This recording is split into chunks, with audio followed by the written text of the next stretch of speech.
Mbega ni kuki ubona ukora cane ukinjiza amafaranga ariko ukwezi guheze ukaza gusanga nta nimba usigaranye mu mufuko? Kuko ubona hari abantu ubona bakora kandi ukabona bakora amafaranga make, ariko ukabona muri abo mafaranga make bakorera ukabona bagenda baratera imbere, mu gihe ushobora kubona uwundi muntu aronka amafaranga kandi menshi cane ariko ukabona ubuzima bwe buguma busubira inyuma.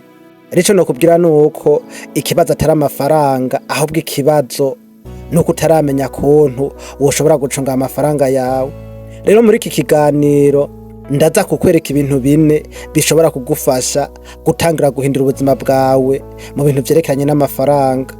Ariko inama ya nyuma niyo nshaka yuko wumva neza, kuko hari abantu benshi usanga bakora ariko nubwo bakora ugasanga bakorera uyu munsi ariko ntibigere bubaka ejo habo hazoza. Ariko mbere ko dutangura n'ikiganiro, nimba wowe ukunda ibiganiro nk'ibi bigufasha kwiteza imbere, nuko ubanza ugakora sabone. Hama jewe mva ndagushikiza kino kiganiro, Ntirampa Pascal.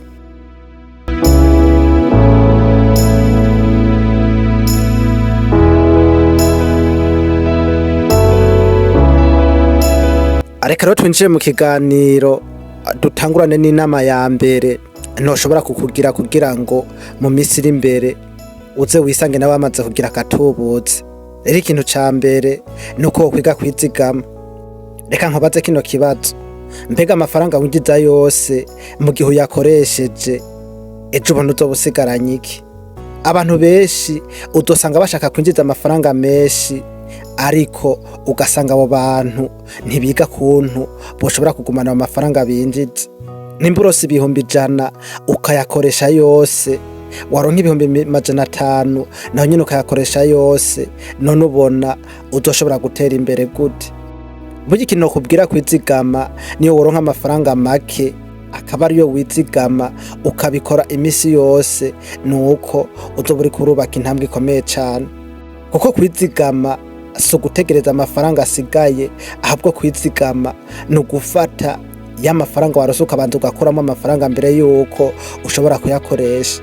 Nk'akarorero, namba ukorera ibihumbi 100, banza ukuremo 10% ayo mafaranga, ubanza ukuremo ibihumbi 10, hama ibihumbi 90 ubone uze kuyakoresha ibindi bintu ubona wowe ukeneye mu buzima bwawe.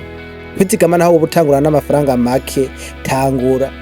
Kuko ikibazo si ubwinshi bw'amafaranga utangurana, ahubwo ni discipline. Ariko ikibazo gikurikira: mbega umaze kwizigama ayo mafaranga atoguma gusa aho wayabitse? Oya, hari ikindi ukwiye kwiga mu gice tugire dukurikizeko.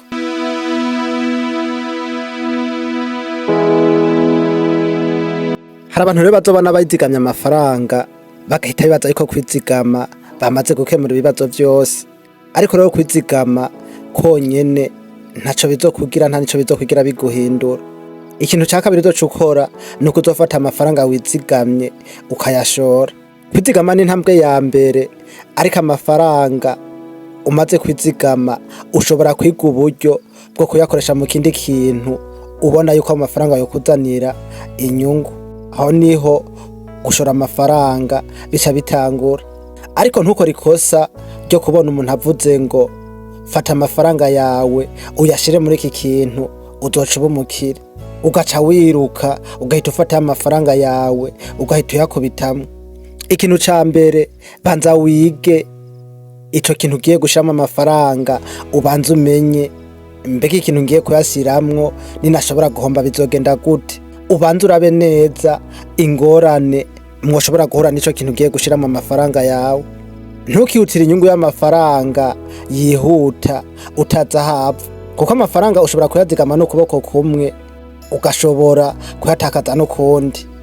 Rero niwaza gushora amafaranga uzobanza urabe ikintu yashoyemo, urabe ca kintu ubona yuko cizewe. Ariko ndindira, hari ikintu gishobora gutuma discipline y'amafaranga yawe yose isenyuka, nico tugiye kurabira hamwe, naco akaba ari uko womenya gucagura abantu mugendana. Reka tubirabire hamwe mu gice gikurikira.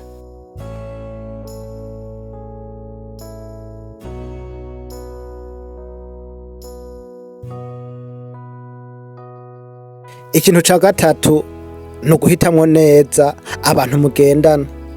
Wowe warabonye yuko iyo umarana umwanya munini n'abantu utangura kuyumvira nkabo. Nimba bo mugendana bakunda gukoresha amafaranga yose binjije, nuko nawe biba vyoroshe kugufata. Nimba bakunda kwiga, nimba bakunda gukora no kubaka ibintu vyerekeranye n'iterambere, nuko nawe ushobora gutangura kubigana. Nico gituma nkubwira nti hitamwo neza abantu ukwiye kuyegereza. Ntibisobanura yuko ukwiye kwanka abantu, ahubwo bisobanura yuko ukwiye kumenya abantu bagufasha kwiteza imbere. None abantu mumwarana umwanya munini hamwe, ubona bariko baragufasha iki mu kubaka ubuzima bwawe, canke bariko baragusubiza inyuma?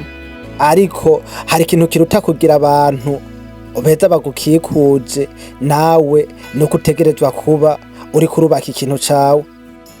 Iki nico tugezeko kandi nico arico ca kane tugiye duce dusozererako. Reka tukirabire hamwe mu gice gikurikira. Ikintu ca kane rero arico ca nyuma, nuko ukora akazi k'abandi ariko wongere ugira ivyawe ukora. Reka nkwibarize, nimba ejo akazi kawe gahagaze wahora ukora, amafaranga uzoronka azova hehe? Akazi ukorera abandi si akantu ko guterwa n'isoni. Kora neza akazi kawe, kuko kagufasha kuronka amafaranga, uburambe n'ubumenyi. Ariko ntukore ikosa ryo kwibagira ejo haweho muri kazoza. Nimba ubishoboye, tangira kubaka ikintu ubona co kuzanira amafaranga ku ruhande. Ushobora kubaka nka business ntoya, ukiga ubuhinga bw'ukuntu wokwiteza imbere, ukiga ibintu bijanye na service, cyangwa ugakora uburimyi, cyangwa ugakora content nk'izi tugenda dushisha ngaha kuri ukuri ku mafaranga. Mbere wanashaka cyangwa ukaraba ikindi kintu ubona woshobora gukora imisi yose, ukagikora uko imisi igenda. Ntuvuge ngo reka ndeka akazi k'abandi ntangure ivyanje. Oya, kora ico ufise uyu munsi, ariko wongere wubake ico ushaka kuzoba ejo. Kuko nimba amafaranga yawe yose winjiza ava ahantu hamwe, nuko biba vyoroshe yuko uzosenyuka.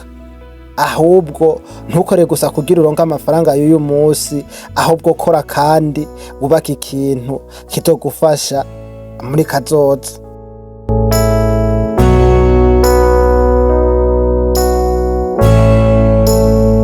Hama ikiganiro ndumva twogisozereza ngaha, ariko reka tubihoze neza niba ibintu twize.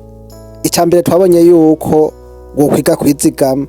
Ica kabiri naco twabonye yuko woca ufata amafaranga wizigamye ukayashora mu bumenyi.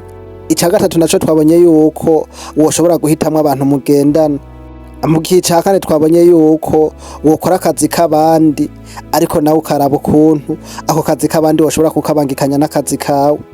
Ariko mugenzi, muri izi nama zine nakubwiye, izi nama zonyene ntizishobora kuzokugira umukire.